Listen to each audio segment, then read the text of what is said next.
Welcome sa aking channel. So for today's video, tuturuan ko kayo kung paano ba mag-edit ng ganito.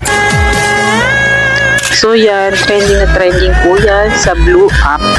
At kung gusto mong malaman, ay tapusin mo yung video na to para naman may pang reels ka na. So ito yung mga example na ating gagawin. Yan, nagta-transition sila at ginagaya nila yung mga gusto nilang gayahin. So, madali lang yan. Ito ay libre, walang bayad. Basta sundan mo lang ang aking tutorial na ito.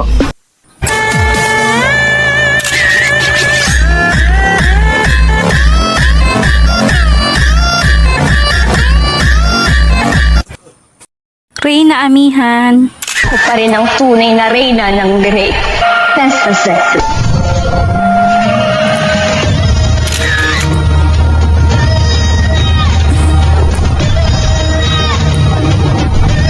Doraemon at Nobita.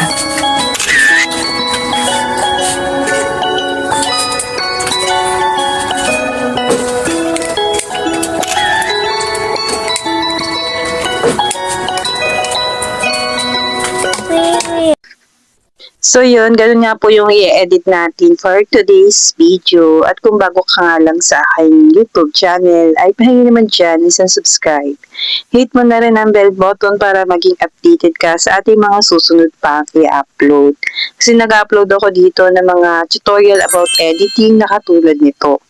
At mga product reviews. Nag-upload din po ako dito sa aking YouTube channel ng earning app na kung saan ay pwede kang kumita kahit ikaw ay nasa bahay lang.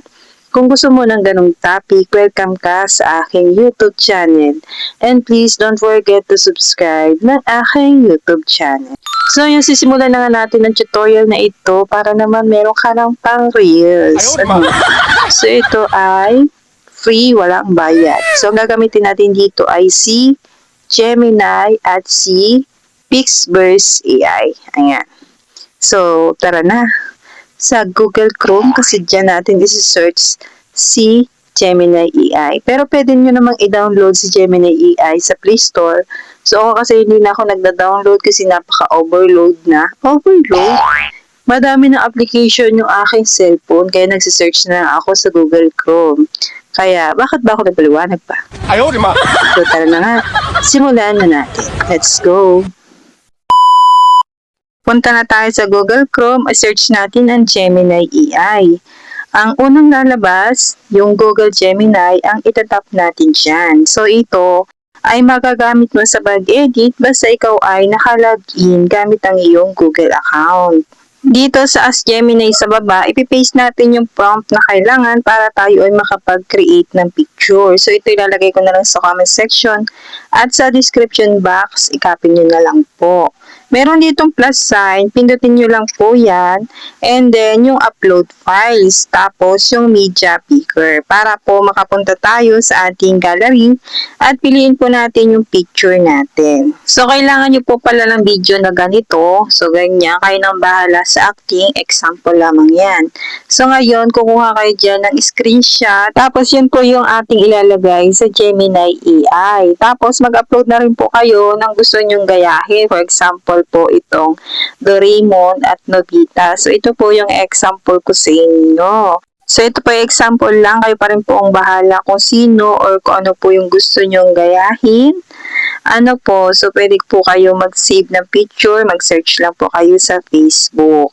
So, ito na nga po, inilagay ko na po dito yung screenshot ng aking video at mag-upload po ulit ako ng isa pang picture. Yun naman pong si Doraemon. Pag okay na, pindot na natin itong send para mag-generate na po yan. Yung prompt po ilalagay ko sa comment section at sa description box, i-copy nyo na lang po. So, ito na po yung resulta agad ni Gemini AI. So, meron siyang damit.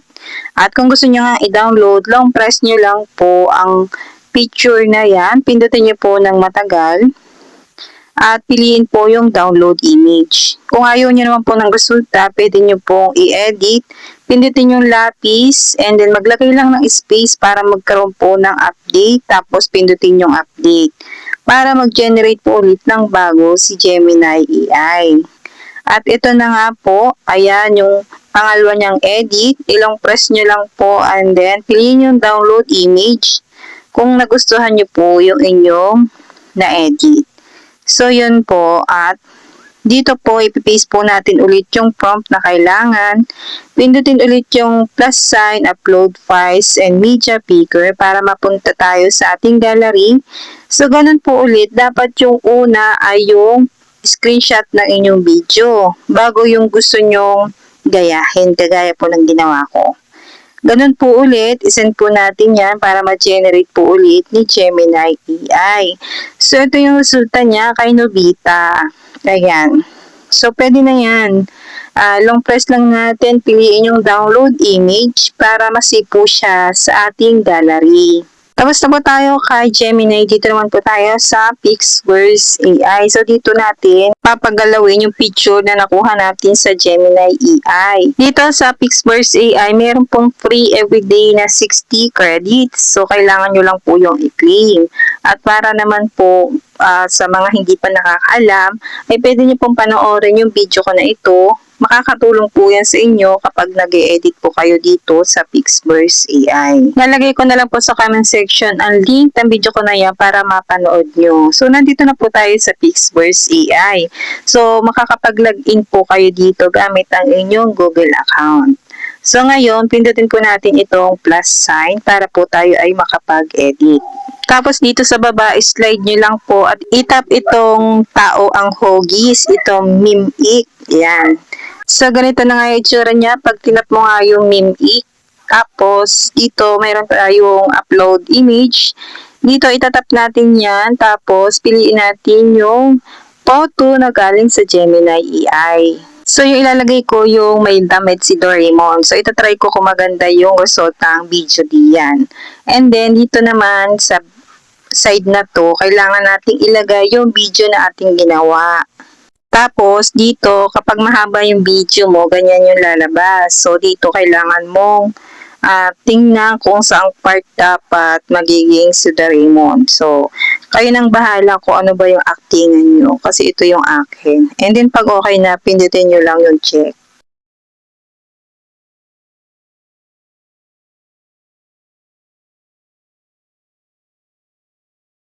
Pag okay na, pindutin itong create para ma-generate na siya ni Pixverse AI.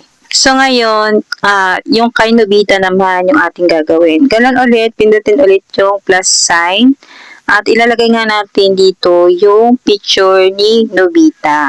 So kayong bahala kung dalawang karakter yung gusto nyong gayahin. Kasi ako dalawa, si Nobita at Doraemon. Pwede naman ng isa. So ako kasi gusto ko dalawa. So, ayan. Inilagay ko nga dyan yung picture na galing sa Gemini AI.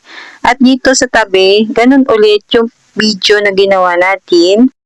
Ayan. I-adjust naman natin kung saang part dapat ay si Doraemon, ay si Nobita yung makikita. Kasi si Doraemon kanina, di ba? Ngayon ay si Nobita naman. And then, pag okay na yung pag-adjust nyo, pindutin nyo lamang yung check.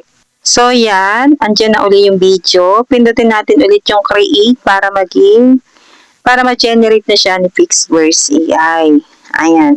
So, pwede kayong makailang dito, edit sa Pixverse AI. Basta kaya ng inyong credits. So, ayan.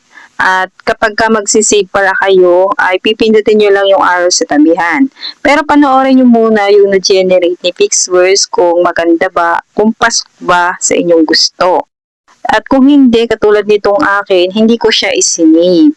So, yung Doraemon ay hindi ko siya isisave. Yung Nobita ay downloading pa lamang. So, hindi pa tapos mag-generate kasi kapag nga nag 100% yan, ay tapos na yun. So, yung Doraemon ay, gaya nga ng sabi ko kanina, hindi ko siya isi-save. At yung Nobita na lang, kapag maganda ang edit, isi-save ko siya. So, ngayon, ang gagawin ko, ko dito, change account sa Pixverse AI para naman magkaroon ulit ako ng free credits para makapag-edit ulit ako. So, itatry ko ulit yung Doraemon mamaya. So, ngayon, ito yung ating na-edit kay Nobita at nagustuhan ko nga yung edit dito, kaya isi-save ko ito. So, paano ba mag-save ng video dito sa Pixverse AI? Ganito lamang. Pindutin yung arrow sa tabihan, pindutin yung download icon, and then makikita mo tong remove watermark. Pag tinap mo yan, ganito yung lalabas. So, dito, i-X mo lang yan at makikita mo ito. So, meron ditong dalawa. Ayan. Hanggang 2 beses ka lang pwede mag-save ng walang watermark. Pag pinindot mo yon, magkakaroon ng ads at kailangan mong tapusin yung ads. Pag natapos yung ads, ganito yung lalabas. So, downloading na siya.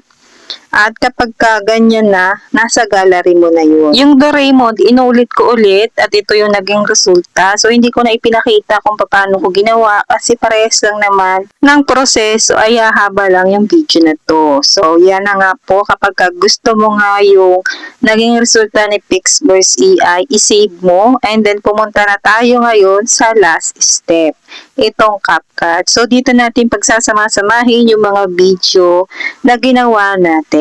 So, dito ilagay natin yung original video natin, yung kay Doraemon at Nobita. And then, pindutin yung add para magsama-sama na sila dyan. Tapos, dito sa last part, itong ending, i-delete lang natin para wala tayong watermark ni CapCut. Dito naman tayo sa video. Pindutin para mag-highlights. Tapos, piliin kung saan part dapat tayo magiging sa Doraemon. Pag okay na, pindutin yung split at yung last part, i-delete natin kasi hindi na kailangan.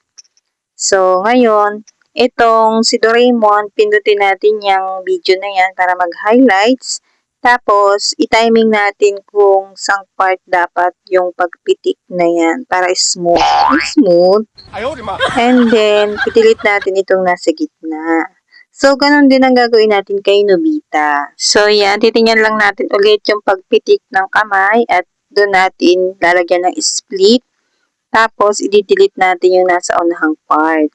So, depende po yun sa inyong actingan. Kasi ito po yung actingan ko. Ano po? Tapos dito sa bandang unahan ay pindutin natin itong overlay, add overlay at piliin natin yung picture na ating ginaya.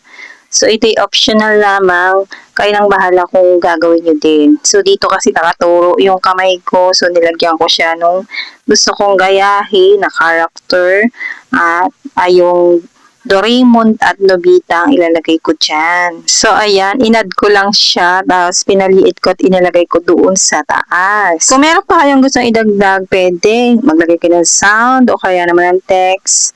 Kayo nang bahala. At pag okay na, pindutin yung export at pag nag 100% yan, ay nasa gallery mo na yun. Doraemon at Nobita.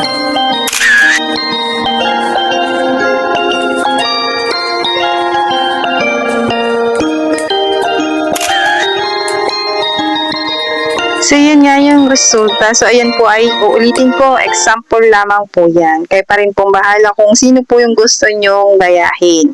Sana po ay naintindihan nyo po yung aking tutorial for today. At kung nakatulong naman sa iyo ang video na to, ay huwag mo naman akong kalimutan. Bigyan mo naman ako dyan ng isang like.